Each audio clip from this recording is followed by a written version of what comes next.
A warm welcome to this week's edition of Energy Frontiers, proudly supported by the African Energy Chamber.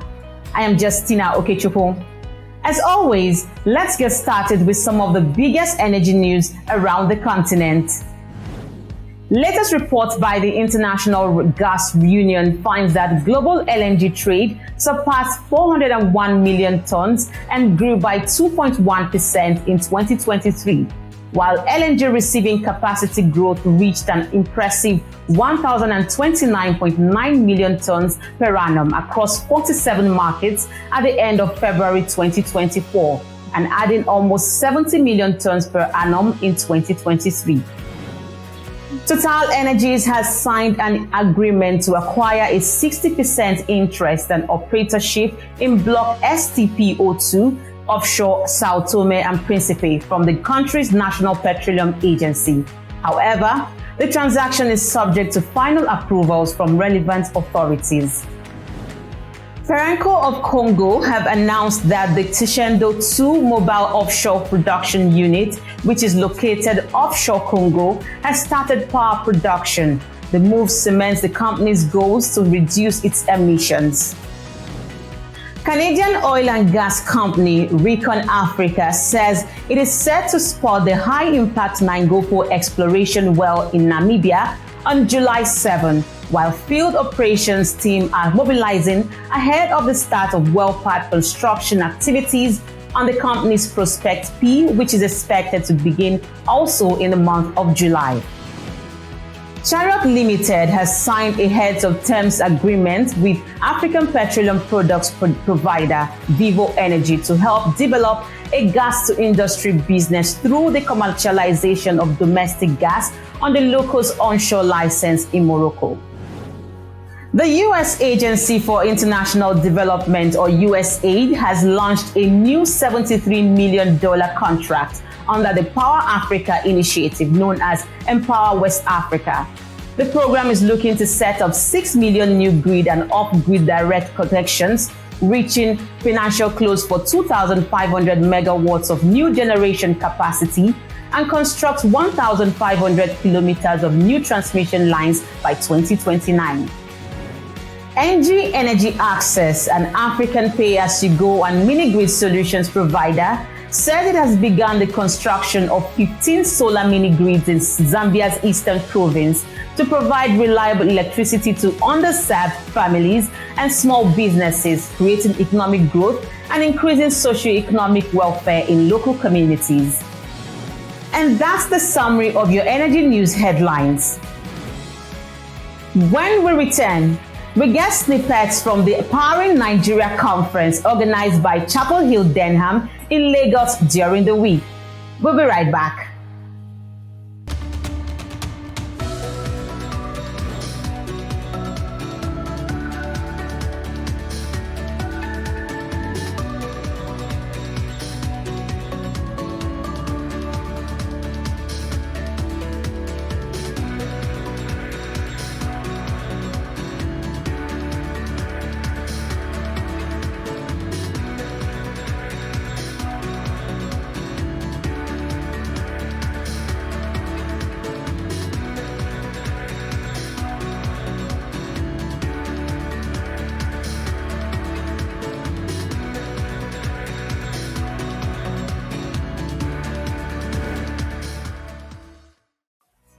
Welcome back to the program. Investment banking group Chapel Hill Denham this week hosted domestic investors and private sector companies at a conference in Lagos on mobilizing private capital to power up infrastructure projects in Nigeria. The Lagos event focused on the crucial importance of electricity access and the role of the capital markets and industry regulators in bridging the energy funding gap. The event also featured keynote speeches and panel sessions to discuss topics around fostering economic growth across key sectors in Nigeria. And Frontier Africa Reports was on the ground to bring you those conversations. Take a look. We must build a low-carbon future for a number of reasons. The first is that if we industrialize in the same way that all of the countries of the OECD have industrialized over the last 30 years, we are going to create so much carbon emissions that it will be disastrous for the world as a whole. But we also must realize that our transition journey needs to be a just one, where we use this incredible resource of gas that we're blessed with in this country significantly. But we also have to think about how we enhance our existing grid and ensure that perhaps we can overlay it, if need be, with some smart grid to be able to bring renewables into it. The one thing renewables does require is huge storage solutions. And one of the things we need to start thinking about is how we integrate battery storage into the way that we design our buildings or the way we plan for car parks all over the country. And we don't just like to talk, we also walk our talk. We've treated power as a social good for so long, which is why, one of the reasons why the issue has not been solved. If power is the baseline for everything man does, then it shouldn't be treated as a social good. It should be treated as a full business. That is the approach we've essentially taken, what we call a platform approach, where we do not just go into a community and build a power station or a power system, but we then also go ahead to work with communities and customers alike to understand what economic activities are happening there, and how we can support them to continue to grow. We look at the business as working to grow thriving rural economies. It is firstly a business for us with an approach to be profitable. And, in 2022, we became the first mini-grid company to be a bit profitable. That is from the platform approach and pursuing, what everyone calls productive use, supporting economic activities, going beyond the power. Those are kind of the things we've done to be able to get there. So you will see Husk involved in e-mobility, agri-processing, irrigation, cold storage, whatever economic activity is going on in any community we are in, we want to be involved. I think the title of a session says it all. It's private capital, right? And what we're doing in Nigeria in the energy transition space is putting private capital to use, right? We acquired a company called Data Power in December 22, which we own 100%. And we're in a mission and quest, and I'm a mission and quest to scale it up. It needs to be big and profitable. And for private capital to come, it needs to be intrinsically profitable, right? It cannot be, it cannot and should not rely on grant and soft loans, right? Because then you can never scale it. You can have a project, but you need 10 projects. You need 100 projects. There's tremendous opportunities. So what we're trying to do is to really put our money where our mouth is and grow that business as a commercial business, right?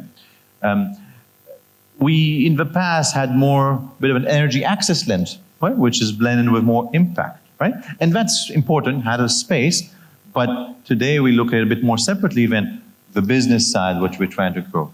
And by this, we're trying to bring our expertise and balance sheet to grow that business. What can be done? Very clear policies. Have a policy on recycling at source. Have a policy where you actually encourage investors to build mechanical biological treatment facilities. So something like our facility, have about 10 of them across Lagos so that the waste doesn't go into the open dump, causing underground water contamination, affecting lots of residents around there and causing greenhouse gas emissions.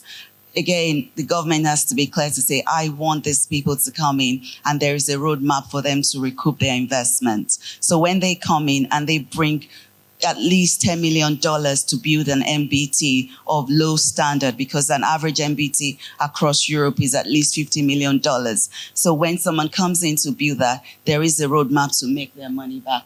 And it's not even just about making their money. In waste management, you're not just making money, you are solving a critical problem, environment, health, so much. And now, more recently, you are providing energy for critical services, providing energy for businesses. So there is always, like a direct link between productivity and energy. When there's energy, the pure water business is working. Those little small businesses are working. So there's jobs for people. They're not touts everywhere. So that waste becomes a resource for so many industries. And that's what we need government to see. The waste being a resource, not a profit venture for government, but a resource for other industries to be able to thrive. Okay. And that's the way to change. When we say we want to do waste to energy, do we have the will to drive it through?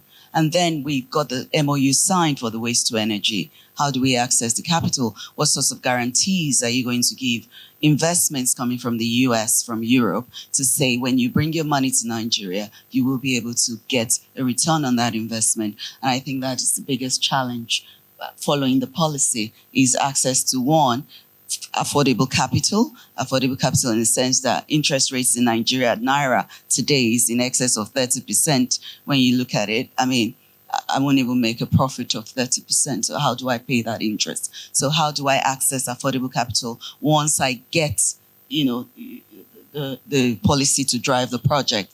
Now, when I get that affordable capital, I want the capital to come in, not just as cash into the business, but also technical support, exchange of ideas. I keep saying to governments, if you say you've been to Europe to see things, the way things work, why are you just not copying and pasting what is working in terms of their landfill tariffs in waste management? That's my sector. There's landfill tariffs, there's government policies to support the waste management sector, such that at the gate you are getting a return on your investment, and your investors are confident that they will be able to get their money back.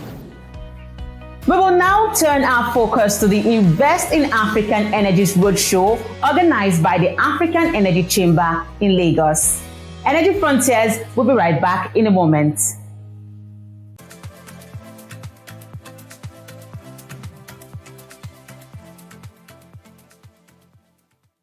We are done dreaming of an industrialized Africa. No more enduring long journeys in darkness. No more imagining life without constant power. We are done. We are done. Done tolerating 24 hours without power, load shedding, blackouts, and power cuts. Enough.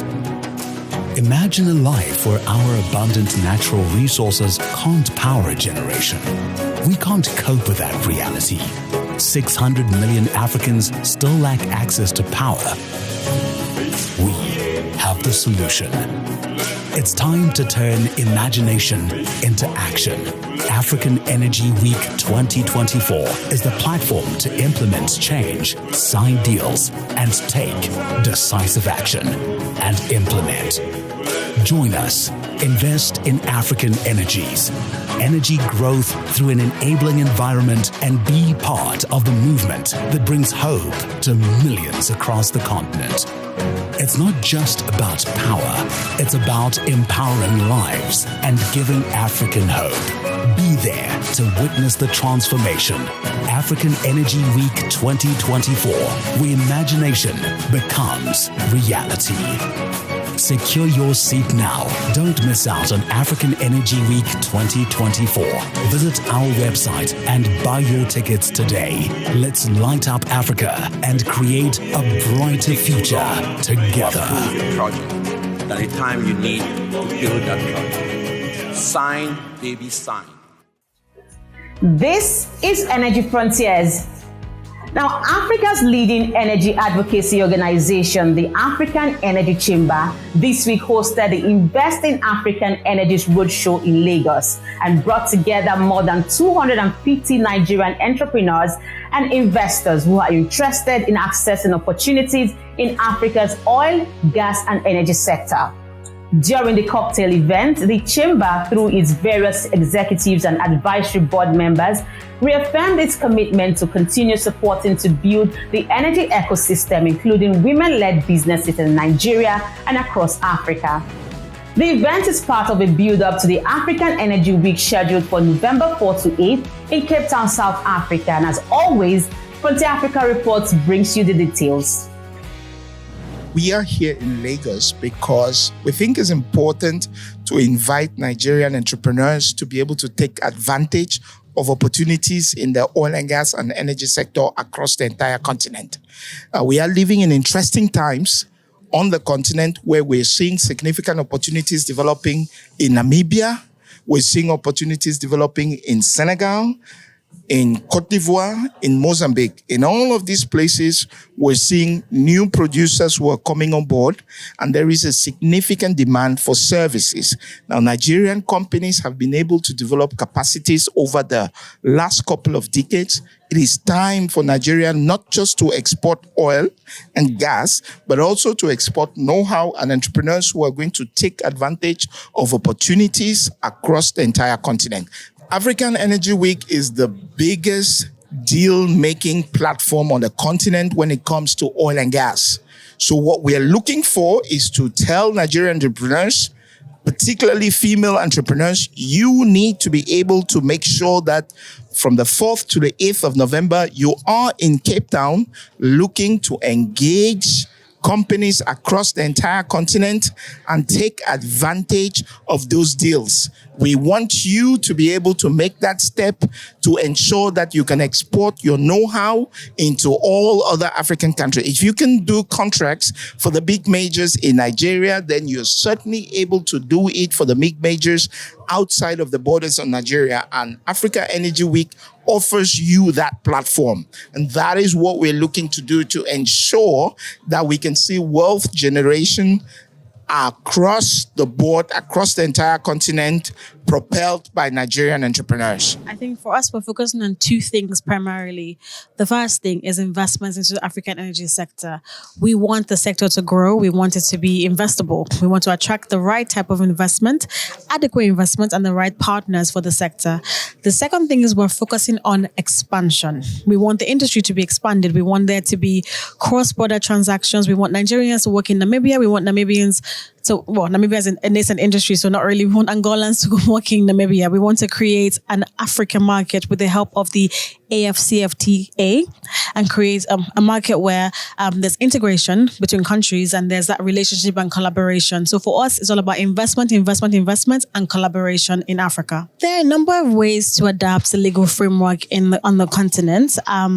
First thing is to understand the markets and the trajectory that the market is taking.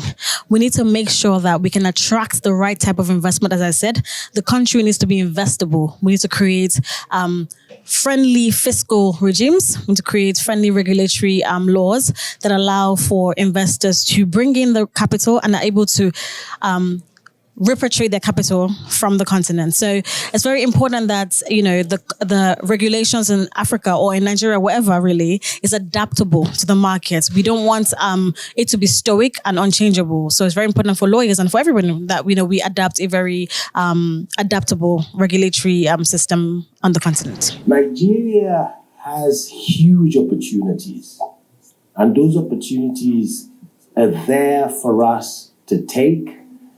And as I was talking to a group of people yesterday, we're just going through what I call the new energy reawakening in Nigeria. Look, in every disruptive structure, in every disruptive economy, there's always that void to create value. And the Nigerian oil and gas subset is there. Let me give you some numbers. 89% of Nigeria's foreign exchange is derived from oil and gas. 89%. So if we go back to see the disruption in the lack of dollars in this economy, it's not far-fetched. If 89% is from oil and gas, and we all know what has happened to the oil and gas sector since 2015, lack of adequate investment, security, production went down to as low as below 1 million barrels a day. So we can all understand something's got to give. You cannot spend what you do not have. So this economy resulted into printing Naira to offset that, and it cannot close the gap. So today we've gone from 430 to 1,500. It's very clear. We all saw it coming. But the good news about where Nigeria is today, and this is the opportunity we all, with the help and the aid of the chamber, we all have to take. And that's why I wanted to share this with you. If you think about what NNPC is saying, they're declaring World War VII in the oil and gas sector. But it's real. If they do declare the war, that means there's more work and more opportunities to be taken, because to change Nigeria's situation, we just need to move the needle to 2 million barrels and the dollars will come in, and in 6 months, our problem's over. Simple. Nigeria's cycle is that simple. It's not going to take a year, but this is where the opportunities come from. The marginal field round, 54, I think 53 or 55 assets were put on the block. But the mistake that was made is they were asking for signature bonuses that made no sense. So companies were paying $10, $15 million for assets with 2-3 million barrels 2P. But we're all in a rush to participate in the sector. We all went crazy, we paid. Then we realized we needed money to then bring the oil up. Let's never forget this. In the oil business, the reality value is when you bring the oil out of the ground. I don't care what you have. You might have the best asset in the world, 25 billion barrels reserves. If you're not producing it, you're worth zero. So never, why I'm saying this is a lot of us get into a frenzy. When they say there's a bid round, everyone's going crazy. I want to own an oil block. No. You want to own an asset that will create value for you, your shareholders, and also, more importantly, for the country. I tell government officials, look at the 54 or 55 marginal fields. They've collected all the gazillion signature bonuses, but has Nigeria really benefited? How many of those assets are producing? So everyone has paid signature bonus, but now we're all scrambling looking for money to produce the oil. But reality is Nigeria makes money from the oil production. Why? Because that is when they can charge and send you a bill for royalties. But if there's no production, government gets nothing. So it's lose-lose. So that is why the reality that you're seeing today or you're reading about, the new bid round, government is thinking properly, saying pay 7 million or 10 million. That's not marginal field, by the way. So that's an opportunity. Secondly, and I said this a couple of weeks ago at the Harvard discussion, SPDC was formed for a reason. You see, we must think out of the box. To do oil business, you must think holistically to working together. These are global oil companies, SPDC, Shell, Total, ENI. They formed it for a reason. Why? Because they wanted to stop competing against each other. So they came around the table and said, you have 25%, I have 10, you have 5, you run it, we contribute people, and they built a robust business. As we wrap up the program, remember to register for this prestigious International Energy Conference, the African Energy Week, to be a part of the conversations that will shape the African energy landscape. Visit the AEC website at www.aecweek.com to book your spots. Also, our new daily podcast, The Energy News Now, kicks off on July the 1st. We'll bring you the latest news and information from across Africa and around the world. To listen to the daily audio podcast, connect with Frontier Africa Reports on YouTube and our website, as well as across all the podcast hosting platforms indicated on your screen right now. By the way, the podcast is free. And that's the package of Energy Frontiers for you at this time. We appreciate your making the time to watch the show at all times. Remember to follow the program on Frontier Africa Reports website, like all the video editions, send in your comments, and subscribe to our YouTube. Follow us as well across all our social media handles as indicated on the screen.